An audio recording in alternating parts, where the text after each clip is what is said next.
Hello there. Thought I'd talk about House. House is one of those shows which, of course, is unrealistic, just like most doctors, hospitals, ER type shows. But it was intriguing because basically the concept is if you take Sherlock Holmes and put him in the medical industry, that's how you end up with Gregory House. I found it fascinating. I started it when it first came out, but I'm one of those who likes to watch something all the way through. I can't watch week for week. It's very difficult for me unless I'm doing a series on it. It makes it easier if I'm talking about it each time. It kind of is homework at that point. But for me, it's always escapism, so I have to watch it all in one go. So I watched like the first few episodes when they first originally came out, and I enjoyed them. But since I caught up to like episode halfway through the first or second season, and then I'd caught up. So I stopped watching altogether. And then it finally came out and I finished it. I had watched it all the way through. And it's hilarious how I spent a lot of time growing up in the hospital. I wasn't very medically fit. So it's funny hearing all these terms thrown around. And it's just like, no, that doesn't seem to fit. That doesn't seem to fit. Every time they would repeat the same things over and over again. If you listen to them, it's like, oh, this is a new medical thing we can diagnose. Let's just throw it in every time we're throwing out ideas. Because if you listen, they're always throwing out the same medical ideas. But it's not so much that, it's the whole mystery of it all, trying to figure out what's wrong with them, even though it's ridiculous sometimes. I mean, there's one episode where a guy has a toothpick lodged in his body, which punctured him.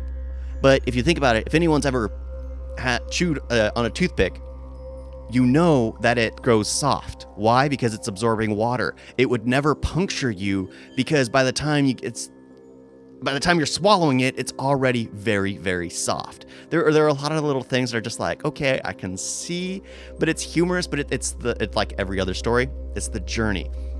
So I enjoyed it, and the reason why I watched it all the way through, because it was like, you know what? I've had so many medical ailments. Maybe I'll watch till I hear them. It didn't take till episode 6 and like 2 episodes back to back. I think it was 19 and 20 were 2 diagnoses I had. And then season 7 where they diagnosed another one of the illnesses I had. And I think the 8th episode had another one.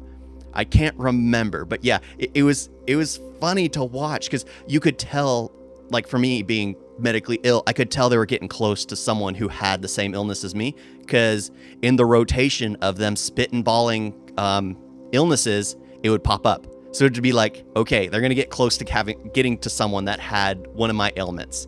But when you see it, it's just like, yeah, that's not how it affected me. For me, it was very different and very prevalent. But there, it was hidden in some way. It's just like, okay, that's the mystery of it all. But it is an enjoyable watch. I really loved watching it because I love Sherlock Holmes. I love the mystery of it all. And Hugh Laurie is an amazing actor. I've really enjoyed his work.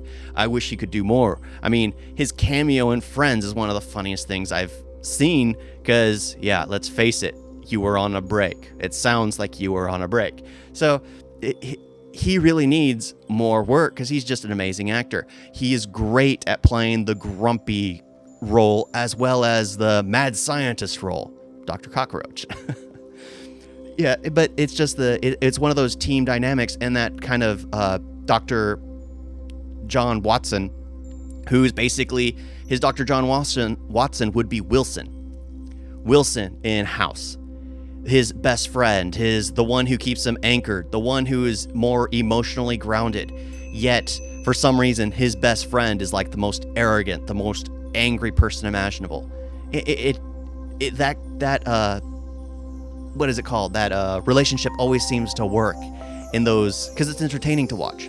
It's always entertaining to watch shows where 2 personalities that are so different from one another get along. Because there is truth behind it. Sometimes, it's true, opposites attract. It even means personalities. It just works.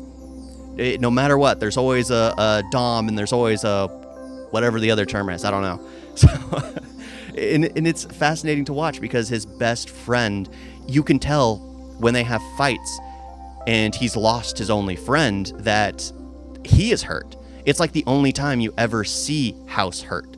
because he's only ever had one anchor to the world of man, and that would be his best friend. The second his best friend tells him he hates him and wants to leave, he ends up falling back onto drugs and everything else. I mean, he's a Sherlock Holmes knockoff. He does drugs just like Sherlock Holmes did.